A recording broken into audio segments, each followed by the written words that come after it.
And we were really thrilled to be able to have Jim Sorenson here today as one of our keynote speakers.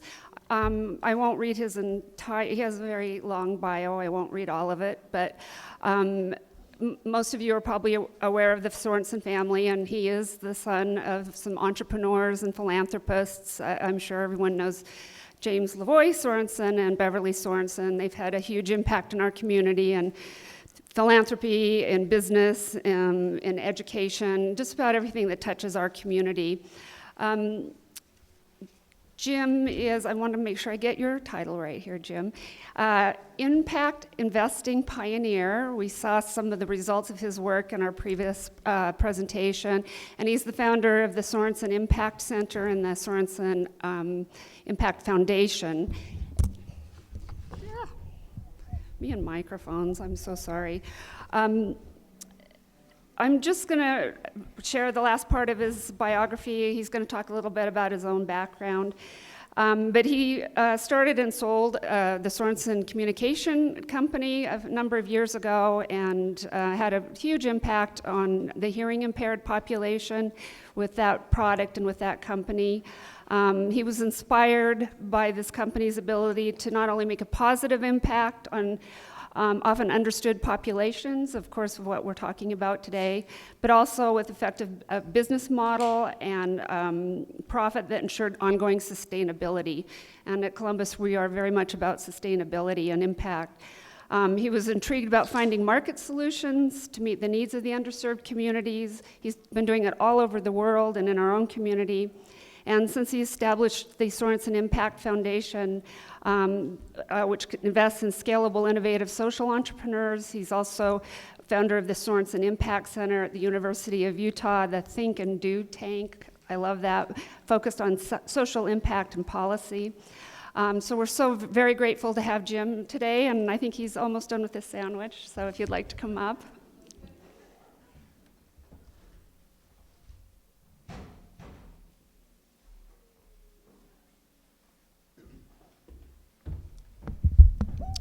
I'm still working on my sandwich.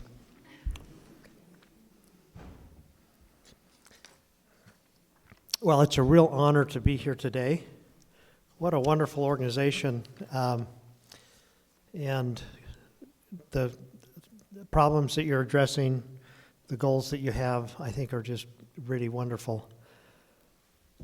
I'd like to talk a little bit about impact investing today. You know, we have a tremendous challenge in our country.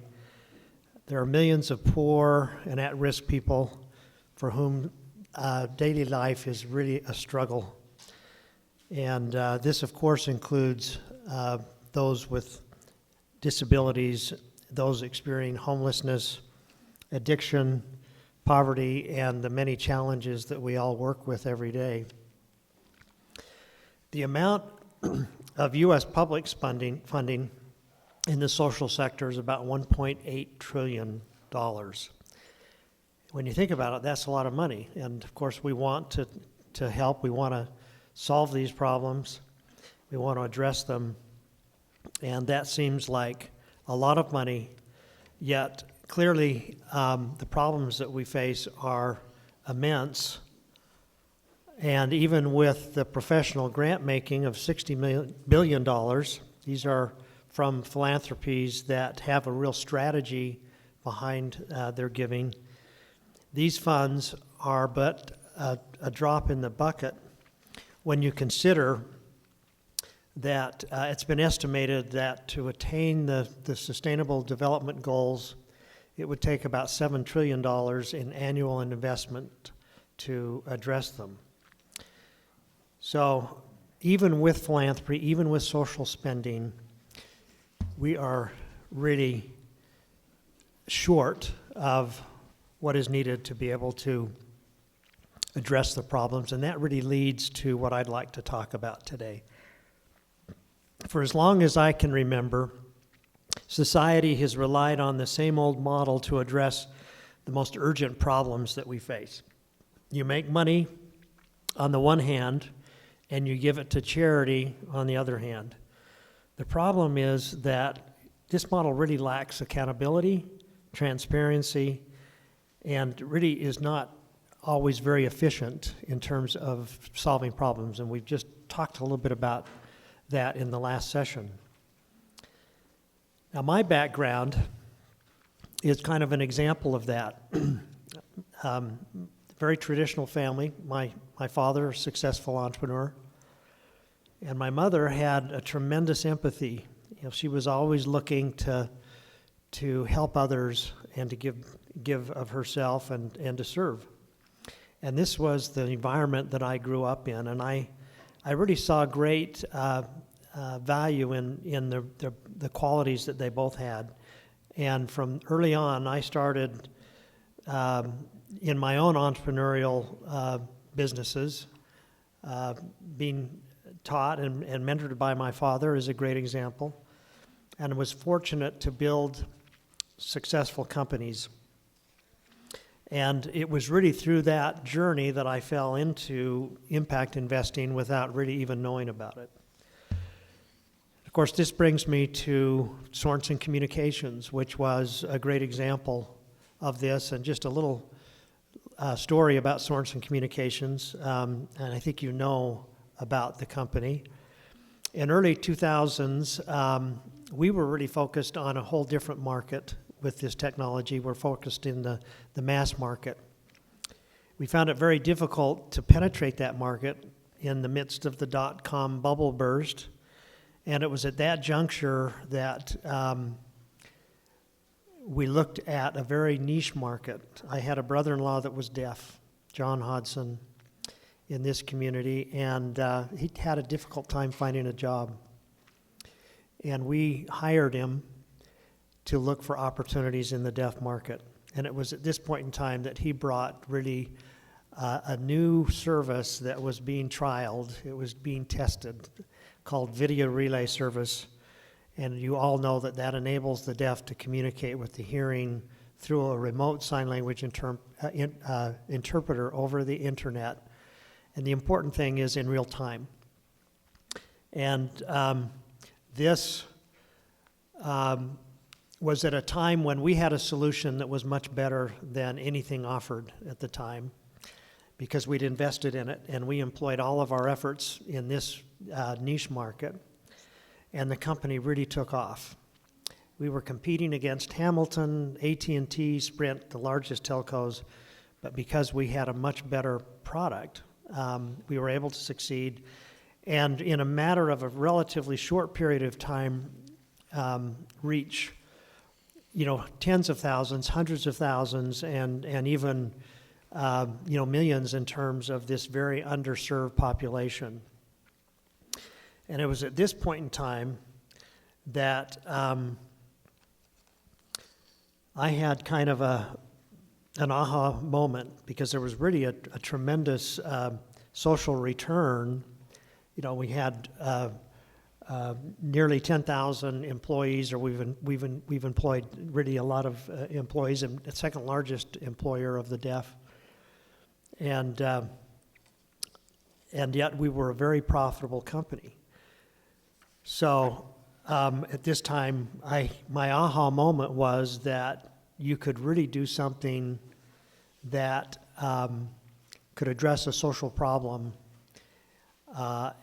and enable it to scale, become self-sustaining by a business model.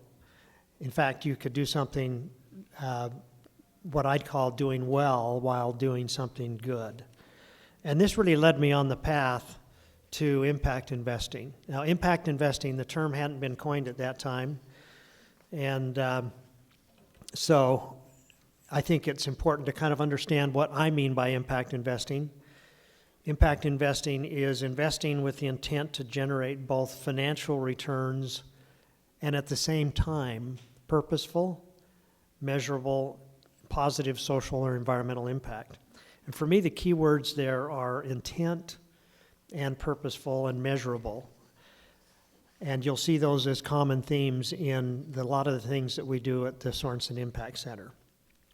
Now, there are a lot of trends, I think, that are driving impact investing and making it really, I think, come out of the shadows and into the mainstream from investors and in the financial world. And a lot of it has to do with demand. The next generations, the millennials, the X-Gen, and women in particular rate impact investing or investing their assets in businesses that align with their values as really high in their criteria. They're very interested in this area. We see a tremendous opportunity when you look at it from an opportunistic standpoint in the world, where there are a lot of people that are living in areas that are below the poverty line and markets that are ripe for development. Estimates have been as high as $5 trillion annually in terms of the opportunities in these markets. And so this has really, I think, led to a real interest in impact investing. And it's a little different than the traditional investing in that there's a continuum of impact investors. There are those that invest from a philanthropic standpoint, where the purpose or the social cause is the most important thing that they look for. And then they look for how scalable and self-sustaining the model is and are willing to invest, all the way to traditional investing, where you could have investors that are looking for alpha and risk-adjusted market rate investments, but are aligned with impact. So I think the key components that I spoke to a little bit about impact investing are really the intentionality.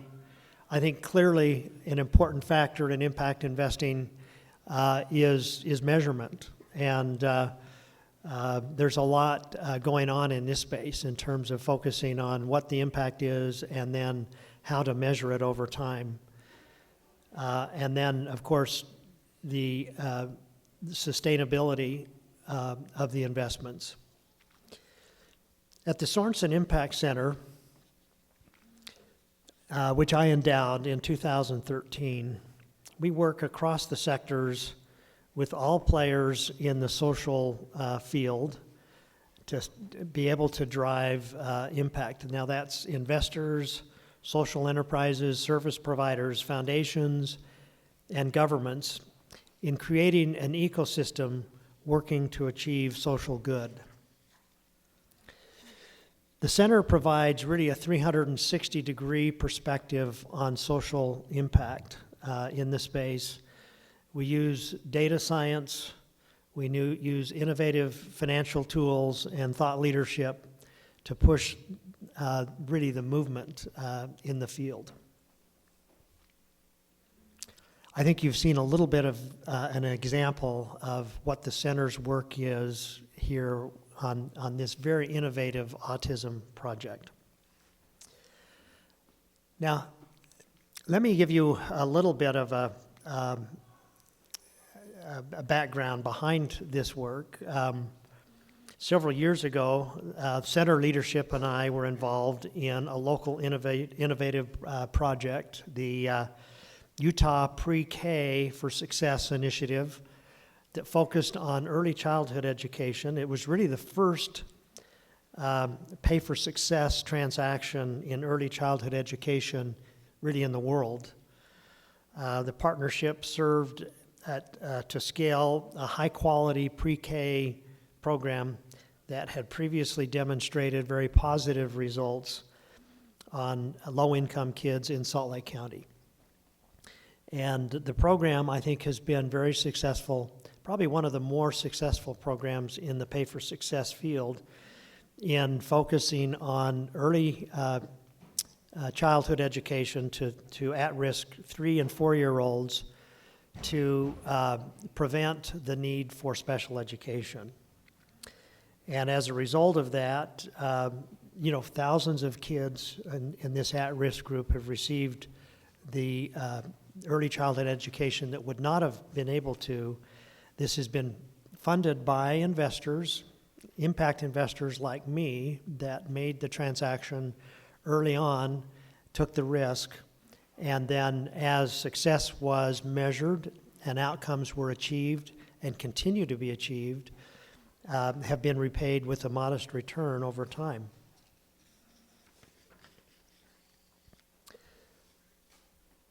this program not only succeeded initially, but has led to future funding in early childhood education that would not have been attained here in the state of Utah. In other words, it's paved the way for this very important funding to be able to grow at the state level. So I think it's really exciting to see this very innovative model using data, using a service provider and a model that has evidence to show that it can achieve a specific outcome, to then engage an investor to invest in the model, and then based on success, repayment is made. And I think this, I'm not aware of another area that has engaged this model in the area of autism. Nick, I don't know, is there anyone else doing this? I think this is really a first. So hats off to this very innovative group that are paving the way for this. I think the other area that we've been very much involved in, and I've been personally involved at the center, is in the area of policy. In the last 60 days, there have been two, I would say, momentous legislative achievements that have, I think, enabled impact investing to occur. One is known as opportunity zones, which creates an incentive for investors to invest into distressed communities by an enabling deferment of long-term capital gains for up to 10 years. Governors are designating these areas now across the country. And of course, this will help to, I think, get financial resources where they're needed the most. The other is the Social Impact Partnership to Pay for Results Act. That's a long name. They probably put that to get the acronym CIPRA out of it. But CIPRA is really, I think, focused on pay for success models. And what it does is it establishes at the federal level a fund for the federal government to be able to participate with state and local governments as payers for that portion of the benefit that comes through these transactions that accrue to the federal government. Now, this is really, really important because in order for these to scale, you've got to have governments involved, you've got to have other payers involved, maybe insurance companies, maybe nonprofits. And to have the federal government not involved, particularly when many of the benefits accrue to the federal government, particularly as it relates to Medicare and health care, makes it difficult for them to pencil.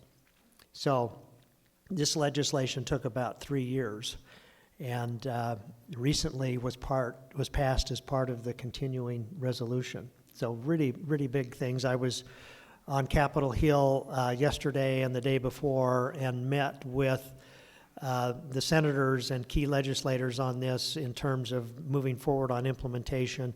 A lot of excitement, a lot of momentum, and I think what we need to do is now come up with really compelling use cases where we can show that this is working to drive even more interest and funding at the federal level and at the state and local level. So what you're doing here, I think, is really exciting in that regard.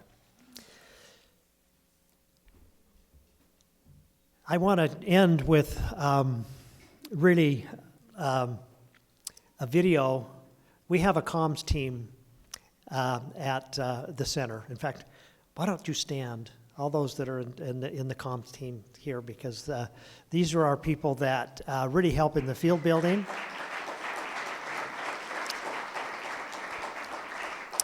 And we asked them to look at really impactful case studies and then create content that helps people in the broader community understand what we're doing and maybe even evoke an emotional connection.